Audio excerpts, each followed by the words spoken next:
Mi nombre completo es Salvador Ernesto Lavado Rengifo. Trabajaba en Radio La Voz de la Selva como guardián. Actualmente trabajo en Pro y Contra como reportero y soy bombero voluntario del Perú con el grado de teniente. Me he estado desempeñando como encargado de instrucción. También he estado como parte del Consejo Departamental de Disciplina, como vocal de 4 compañías de bomberos. La situación era crítica porque dentro del cuerpo de bomberos también hay personal que era considerado como vulnerable, choferes, personal administrativo, dentro de los mismos bomberos. Había un grupo de compañeros que hacían guardia, que hacían servicio con todos los cuidados necesarios, pero igual muchos también han caído. Nos faltaban medicamentos, básicamente lo que solicitaba la población era la ambulancia para trasladar a las personas a los hospitales para que puedan ser atendidos. Luego, también cuando comenzaron a caer los bomberos ya con COVID, se necesitaban medicamentos. El comandante departamental en esa época, que ya falleció también, Rodolfo Arevalo Curcio, él, por ejemplo, se encargaba de llevar incluso medicinas, alimentos a muchos bomberos que estaban en situación complicada. Y también, por ejemplo, falleció un chofer de la compañía mía, la San Antonio 94. Murieron varios bomberos también, el comandante José Miguel Hidalgo, la capitán ahora Nadia Lozano Villamar, el capitán Robert Falcón Macedo y el comandante Artemio también falleció en esa época. La verdad que la situación era bastante complicada, sobre todo aquí en Iquitos era bastante crítica porque acá se daba a entender que en Iquitos estamos viviendo en un libertinaje, que nadie se cuida y que por ello es que llegó un momento, llegamos a tener una situación de crisis por falta de oxígeno. Y esa fue un poco la situación, el papel de los bomberos, de también padecer la escasez de medicamentos, la necesidad de oxígeno y básicamente se hacía traslado de pacientes a los hospitales.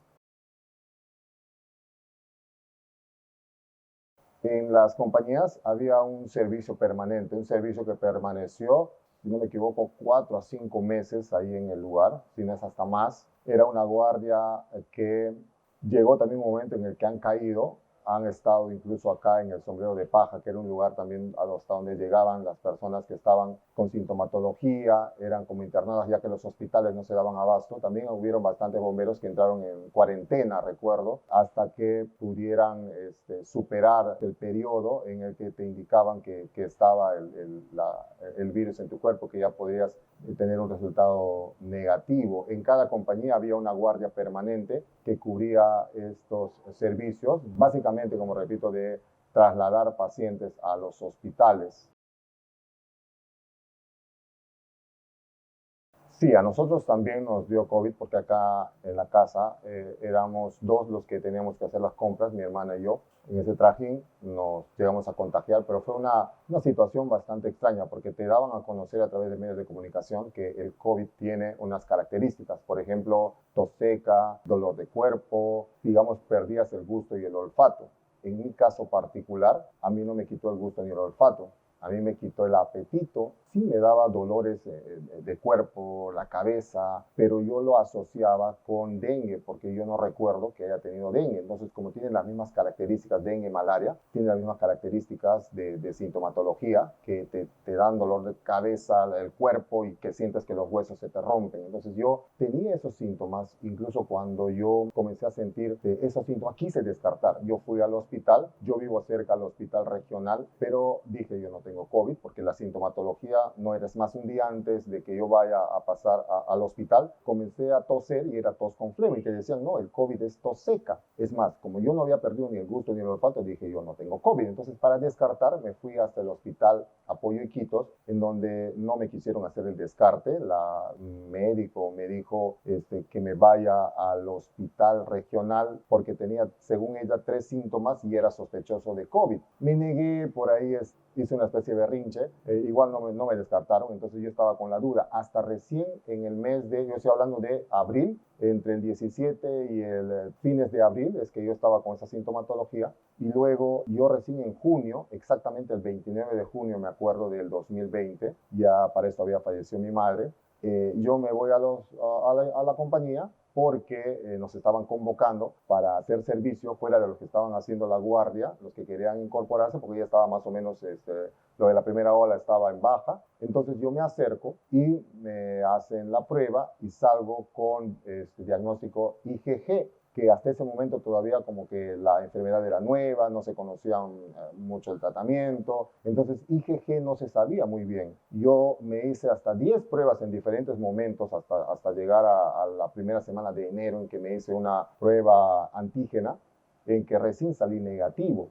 Pero todo ese tiempo yo seguía saliendo con IgG. Yo me preocupaba porque mientras no saliera negativo, yo no podía acudir a mi compañía a hacer servicio. Digamos que a los médicos me decían, no, pero está bien, estate tranquilo, feliz, no te va a volver a dar el COVID. Yo decía, pero como civil, sí, bacán, chévere, pero yo necesito salir negativo para poder hacer servicio. Entonces recién en enero yo salí negativo y pude hacer mi servicio. Ahora, en cuanto a los bomberos, sí, más o menos iba comentando anteriormente, sabía porque estábamos conectados por WhatsApp y sabía que varios habían caído, incluso con oxígeno. De mi estación murió un bombero, un chofer, por ejemplo, un chofer rentado, que justamente estaba junto a estos compañeros que estaban haciendo servicio. Él llegó a fallecer y lastimosamente no se le pudo ayudar, la ayuda llegó muy tarde, era un momento crítico en el que nada, incluso su familia se resintió con los bomberos porque sienten que se le había abandonado. Y bueno, en cuanto a muertos, sí, aparte del señor Milton,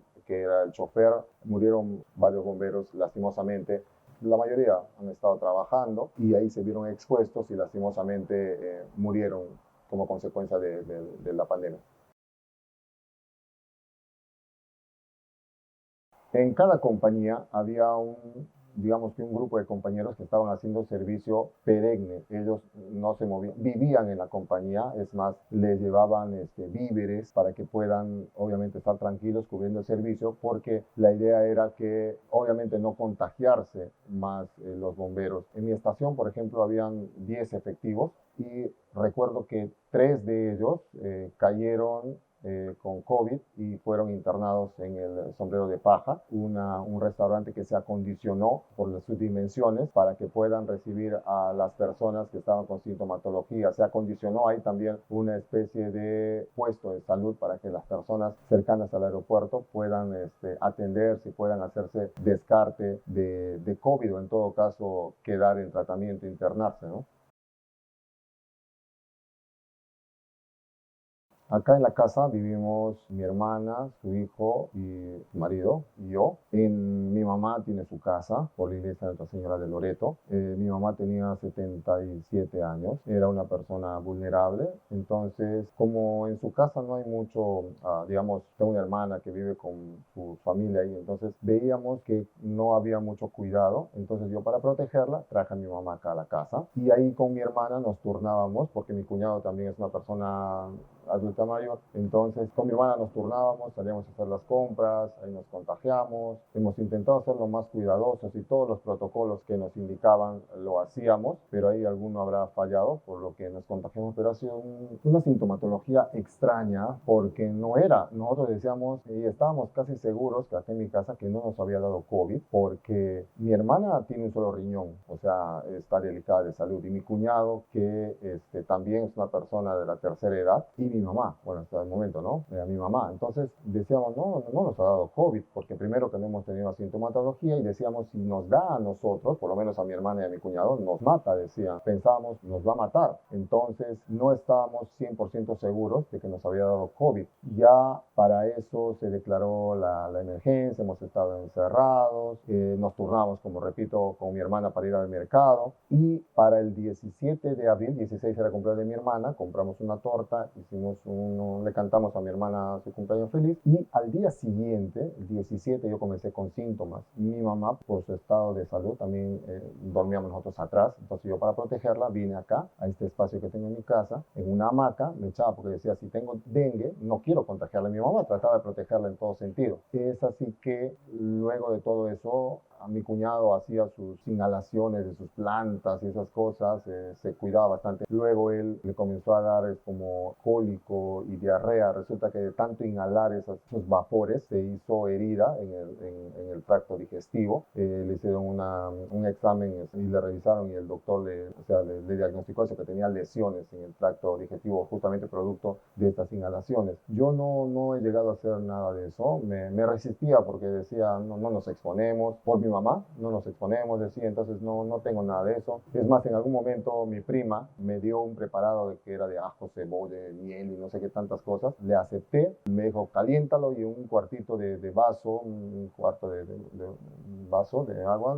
le tomas. Lo calenté y al momento de oler me desanimé y nunca lo llegué a tomar. Y bueno, luego ya pasó lo de mi madre y fue en mi casa la única persona que falleció, pero por ir al hospital, porque mi mamá tenía otras complicaciones. Ya como estaba, mi mamá tenía presión alta, insuficiencia renal, tenía infección urinaria, tenía quiste en los riñones y estaba anémica. Entonces mi mamá, la noche que iba al hospital adolorida, transitaba del fondo hasta acá, yo en la hamaca la escuchaba y era, digamos, tortuoso escucharla. Ella cuando llegó al hospital, ya el COVID, como se diría de una manera coloquial, la recibió con los brazos abiertos, pero mi mamá mientras estuvo acá, digamos, se protegió, por lo menos estuvo protegida. Y bueno, esa es mi experiencia durante la pandemia con el COVID.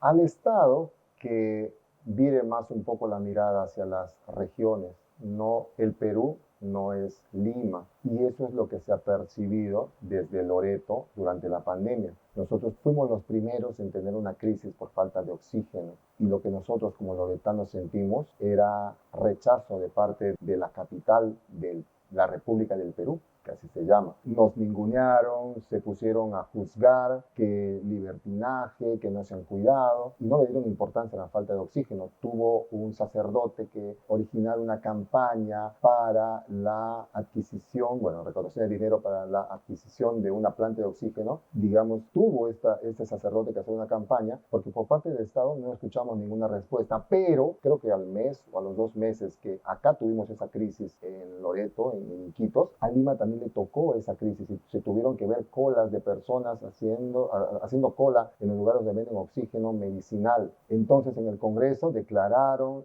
el oxígeno como emergencia nacional, la adquisición. Claro, porque le tocó a Lima. Claro, como en Loreto no somos peruanos, no les importó. Pero cuando ellos ha tocado, sí era de emergencia la adquisición de plantas de oxígeno. Entonces, ese trato desigual, yo creo que el gobierno debería cambiar, debería replantearse sus políticas. Incluso hasta ahora seguimos hablando de políticas de frontera y esas no existen. Igual, desde el centralismo no se hace nada, que también es una plaga porque el regionalismo también tiene su propio centralismo y esperemos que eso cambie. Eso es lo que se le podría recomendar al Estado. Desde la población que, bueno, aprendimos quizás a valorar más a nuestros familiares, muchos de ellos han perdido la vida, otros que se han salvado. Era desesperante enterarse todos los días de la cantidad de casos de personas que habían fallecido, seres queridos, personas cercanas, vecinos, amigos. Era realmente como un apocalipsis lo que estábamos viviendo. Y ni a qué hablar de la situación que se pasaban en los hospitales, la tuburización de pacientes que tenían que estar prácticamente como una invasión en todos los espacios de los hospitales, porque ya no habían camas, no había personal suficiente para atender a los pacientes que iban desesperados con una esperanza de vida a los hospitales.